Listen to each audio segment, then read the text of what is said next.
로마서 8장 이후로 9장 또 10장, 11장은 유대인의 구원에 대한 말씀입니다. 이방인도 복음으로 구원받죠. 유대인 역시 마찬가지입니다. 예수 그리스도께서 속죄를 이루셨기에 내가 무엇을 이룬 공로를 가지고 하나님 앞에 나아가는 것이 아니라 주님이 행하신 그 일을 십자가의 은혜를 붙들고 하나님 앞에 나아갈 수 있는 것, 유대인이나 이방인이나 똑같습니다. 마찬가지입니다. 그래서 이방인들이 유대인들의 복음을 거절했죠. 그리스도를 거부했습니다. 구원이 막혔어요. 유대인들로 가는 그 구원이 꽉 막혔습니다. 물줄기도 어디를 향해 갈 때 그것을 막으면 물줄기에 힘이 있기 때문에 막은 그곳으로 못 가지만 다른 곳으로 물줄기가 흘러가죠. 그래서 자연스럽게 그 복음이 이방인들을 향해 흘러갔습니다. 하나님의 놀라운 구원 계획이죠. 뒷부분에도 나오는데 하나님이 가지고 계신 그 지혜, 지식, 그 신비함, 너무너무 깊고 너무너무 높아서 사람이 알 수 없는, 그래서 하나님이 이방인들을 위함이죠. 그래서 복음으로 말하면, 복음의 관점에서는 유대인들이 어느 기간 동안은 어리석게 되었습니다. 그래서 그 복음의 물줄기가 이방인들을 향해 간 것이죠. 얼마나 그 물줄기가 강력하면 동쪽 끝에 있는 우리나라까지, 이 백성들에게까지 그 복음이 와서 우리까지 또 하나님의 자녀가 되고 그리스도를 통해서 천국의 소망을 갖고 살게 되었습니까? 너무너무 귀한 일이죠. 그런데 그것이 신비입니다. 25절에 보면 형제들아 너희가 스스로 지혜 있다 하면서 이 신비를 너희가 모르기를 내가 원하지 아니하노니 이 신비는 이방인의 충만한 수가 들어오기까지 이스라엘의 더러는 우둔하게 된 것이라. 그래서 지금은요, 이방인의 충만한 수가 복음 안에 들어오는, 구원 안에 들어오는 그 시기입니다. 아직도 이스라엘이라 일컬음 받는 사람들, 스스로 말하는 사람들은 예수님을 메시아로 인정하지 않고 있죠. 복음을 받아들이고 있지 않습니다.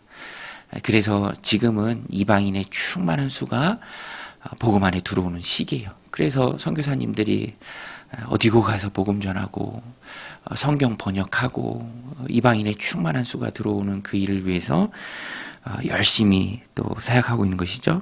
그러나 이방인의 충만한 수가 다 들어오면 이제는 유대인들도 정신을 차리죠.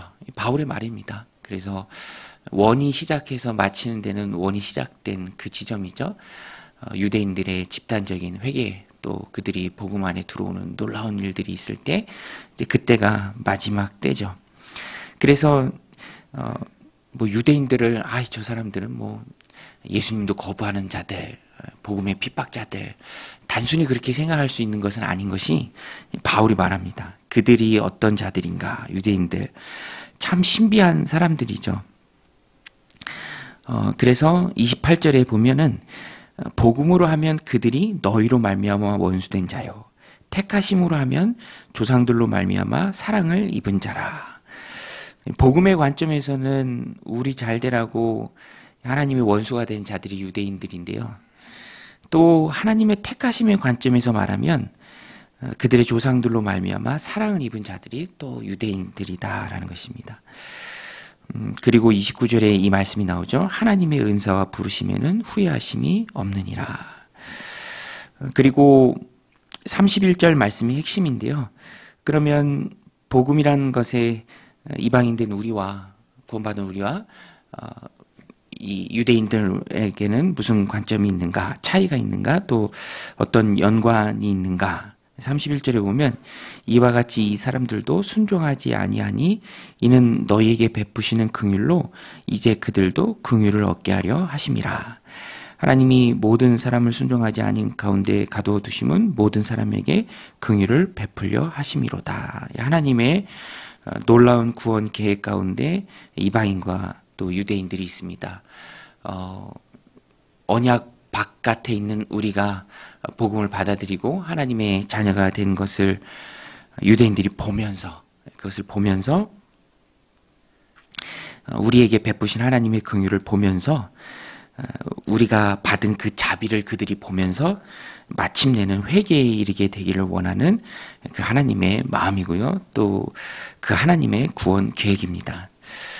그래서 이 11장 오늘 본문으로 유대인들에 대한 바울의 설명이 그치는데요. 핵심은 또 우리가 붙들고 우리들 삶 가운데 적용해야 할 것은 이방인들이 받은 하나님의 그 자비를 유대인들이 보면서 회개에 이르게 되기를 원하는 그 바울의 마음이기도 하고요. 또 하나님의 구원 계획이기도 합니다. 이방인의 충만한 수가 구원에 들어오고 그것을 보고 이제 마침내는 집단적으로 회개하고 돌이키는 것.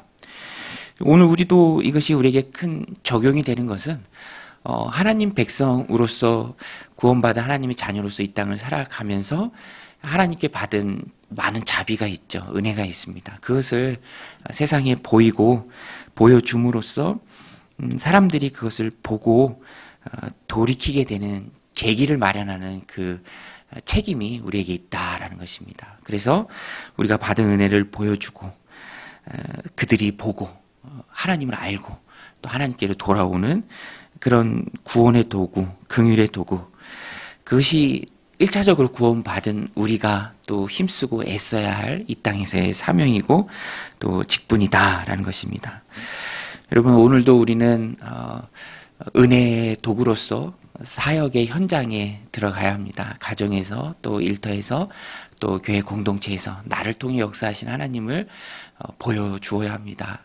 그것이 우리가 맡은 큰 사명이죠. 보여주고 보는 그들로 하여금 나를 보고 주님 앞에 돌아오게 하는 것, 우리의 사명이고요.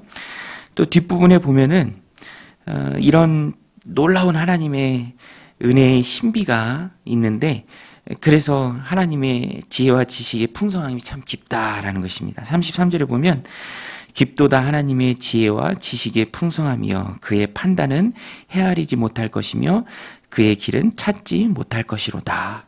누가 주의 마음을 알았느냐? 누가 그의 모사가 되었느냐? 누가 주께 먼저 드려서 갚으심을 받겠느냐?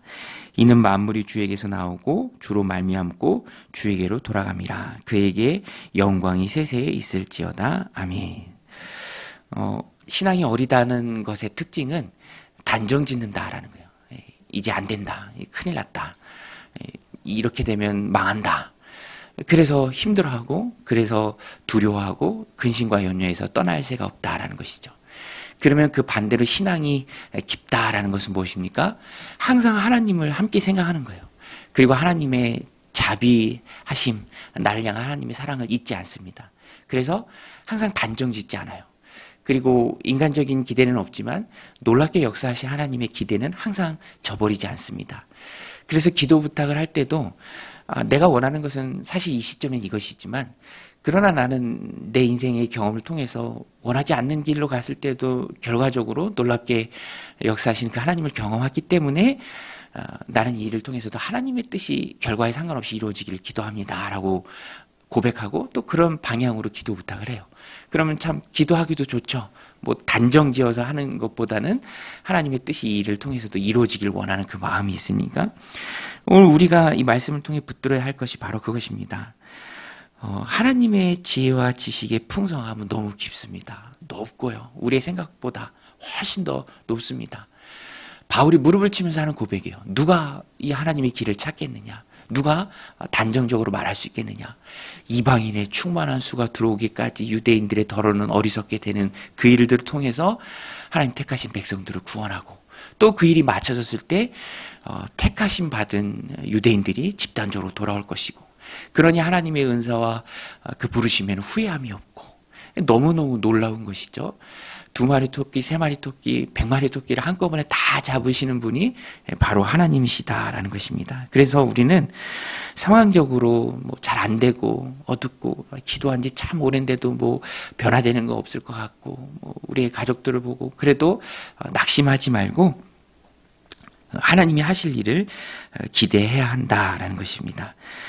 사람을 보고 또 상황을 보고 환경을 봐도 인간적인 시선으로 그것을 바라보는 것이 아니라 정말 놀랍게 역사하실 그 깊은 하나님의 지혜와 지식의 풍성함을 바라보면서 우리가 판단하지 말고 헤아리지 말고 하나님이 하실 일을 기대하라라는 것입니다. 그것이 11장 이제 유대인들에 대한 이 바울의 결론입니다. 또 오늘 우리들 삶을 향한 하나님의 그런 메시지죠. 오늘 이 말씀 꼭 붙들고 내가 있는 곳에서 하나님의 자비하심을 보이는 거울이 되시고요. 또 어떤 사람과의 관계 속에서 상황과 환경 속에서도 하나님 하실 일에 대한 기대를 잃지 않는 깊은 하나님의 지혜와 지식을 그 풍성함을 경험하는 저 여러분들이 다 되시기를 주님의 이름으로 간절히 축원드립니다. 우리 같이 말씀 붙들고 기도하며 나아가겠습니다.